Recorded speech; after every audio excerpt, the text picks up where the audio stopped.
आज से 3.8 बिलियन साल पहले ये धरती कुछ इस तरह का दिखता था।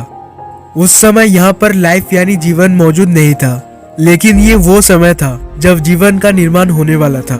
अंतरिक्ष से लाखों के तादाद में एस्टेरॉइड्स धरती को टक्कर मार रहे थे और इन एस्टेरॉइड्स के अंदर छुपा हुआ था जीवन का रहस्य, यानी कुछ ऐसे केमिकल और कंपाउंड्स जिनके बीच केमिकल रिएक्शंस के चलते सिंगल सेल्ड यानी एक कोशिका वाले बैक्टीरिया का निर्माण होने वाला था। जीवन कुछ ऐसे निर्माण हुआ कि जब एस्टेरॉइड्स अंतरिक्ष से आके धरती को टक्कर मारे तब वो अपने अंदर मिनरल्स, कार्बन, प्रोटीन्स और एमिनो एसिड्स को लेकर आए थे। और आज हर एक जीवित प्राणी इन्हीं कुछ बेसिक चीजों से बना हुआ है। तो एस्टेरॉइड्स इन सब ऑर्गेनिक कंपाउंड्स को लेकर तो आए थे, लेकिन अगर इनके बीच रिएक्शन नहीं होता तो जीवन आज मौजूद नहीं होता। इनके बीच रिएक्शंस के पीछे सबसे बड़ा हाथ जो था वो था ओशन वाटर का, यानी समुद्र के पानी का। अर्थ के गर्म कोर के चलते उस समय समुद्र बहुत ज्यादा गर्म था और इस गर्म पानी के चलते उन कंपाउंड्स के बीच में रिएक्शन संभव हो पाया और पहला लिविंग ऑर्गेनिज्म का निर्माण हुआ, जो कि कुछ इस तरह का दिखता था। ये बैक्टीरिया एक साइनोबैक्टीरिया था, यानी कुछ ऐसे बैक्टीरिया जो एटमॉस्फेयर से पॉइजनस गैसेस को एब्जॉर्ब करके ऑक्सीजन को एज अ बाई प्रोडक्ट निकालते थे। सीधा सीधा ये बैक्टीरिया फोटोसिंथेसिस करते थे, यानी सनलाइट के हेल्प से ये अपना खाना खुद बना सकते थे। जब ऐसे लाखों के संख्या में बैक्टीरिया का निर्माण होने लगा तब ये बैक्टीरिया ग्रुप में रहने लगे, यानी एक साथ रहने लगे और इस तरह के नेचुरल चिमनीज का निर्माण हुआ। यानी ये जो आप समुद्र के अंदर स्ट्रक्चर्स देख रहे हो, ये सब स्ट्रक्चर्स करोड़ों बैक्टीरिया के एक साथ रहने से बनता था। और ऊपर से ये जो गैस के बुलबुले उठ रहे हैं ये और कुछ नहीं बल्कि O2 यानी ऑक्सीजन है, जिस गैस के मौजूद होने के चलते हम सब जिंदा हैं। लेकिन शायद आपके दिमाग में एक सवाल आएगा कि भाई तूने तो बोल दिया था कि आज से 3.8 बिलियन साल पहले समुद्र का पानी बेहद गर्म था, तब फिर ये बैक्टीरिया पानी के अंदर रह कैसे लेते थे? तो यार सिंपली ये बैक्टीरिया असल में एक्सट्रीमोफाइल कैटेगरी में आता है, यानी ये ऐसे प्रकार के बैक्टीरिया थे जो एक्सट्रीम टेम्परेचर में भी रह पाते थे। 1.5 बिलियन साल पहले धरती का एटमॉस्फेयर यानी वातावरण काफी हद तक आज के जैसा हो गया था। समुद्र के अंदर बैक्टीरिया के टीले पॉइजनस गैसेस को एब्जॉर्ब करके O2 यानी ऑक्सीजन बना रहे थे। उस समय तक कोई भी कॉम्प्लेक्स ऑर्गेनिज्म का निर्माण नहीं हुआ था, लेकिन एक वोल्केनो के फटने के चलते उससे जो CO2 निकला, जो कार्बन डाइऑक्साइड गैस निकला, वो ऊपर उठ के कार्बन डाइऑक्साइड का बादल बन गया। उसके बाद जब वो बादल लिक्विड फॉर्म में आने लगा, यानी जब कॉन्डेंस होने लगा, तब वो वापस बारिश के रूप में गिरने लगा। लेकिन वो बारिश का जो पानी था वो कोई फ्रेश वाटर नहीं था, उसे हम कहते हैं एसिड रेन, यानी पानी और एसिड का एक मिक्सचर। कार्बन डाइऑक्साइड के एटमॉस्फेयर में कम हो जाने के चलते धरती का टेम्परेचर कम होने लगा और आखिरकार आइस एज 1 शुरू हो गया, यानी हिम युग शुरू हो गया। आइस एज 1 सबसे ज्यादा लंबे समय तक था, 46 करोड़ साल पहले।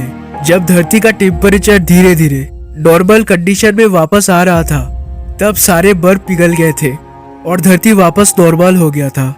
लेकिन असल में इस बार कुछ नया था, नहीं पता कहाँ। चलो समुद्र के अंदर, जैसा कि आप देख रहे हो, इस लंबे अरसे के दौरान single celled bacterias multi cellular organisms यानी कॉम्प्लेक्स ऑर्गेनिजम्स में परिवर्तित हो गए थे। साथ ही साथ समुद्र के अंदर कई प्रकारों के पेड़ पौधे भी निर्माण हो चुके थे। पानी के अंदर खाना को लेकर झगड़ा होने के चलते इन्हीं में से एक जीव ने सोचा कि यार चलो पानी के बाहर यानी जमीन में रहते हैं। इन जीवों का नाम था टिक्टालिक।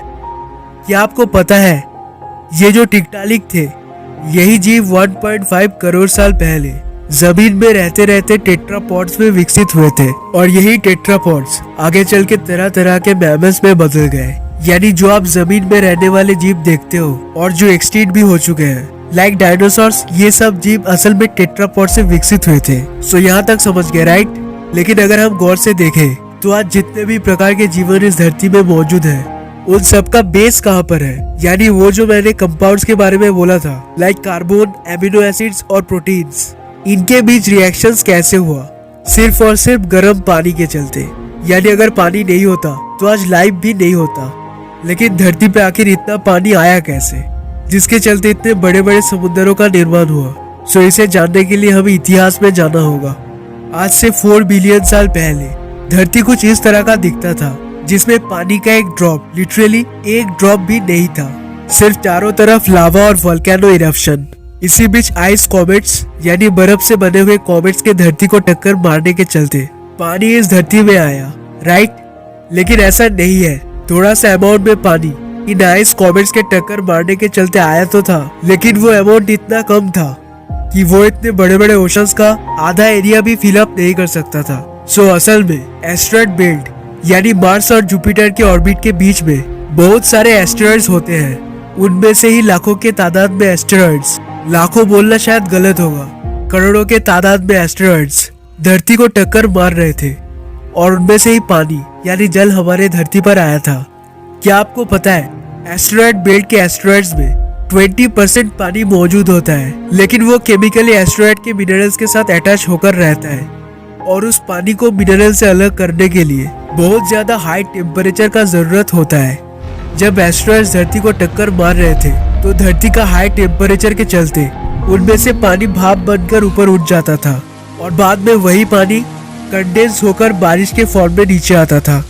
सो एस्टेरॉयड्स टक्कर मारते थे और उनमें से पानी का वेपर ऊपर उठ जाता था, फिर कंडेंस होने के बाद पानी के फॉर्म में नीचे आता था और इस सो कॉल्ड साइकिल के चलते इतने सारे समुद्रों का निर्माण हुआ और आगे तो आप जानते ही होंगे। सो आई होप इस वीडियो में मैंने आपको अच्छे से एक्सप्लेन किया है। लाइक, शेयर और सब्सक्राइब कर देना। वैसे आप करोगे नहीं, मुझे पता है। Till then bye bye, meet you in my next video.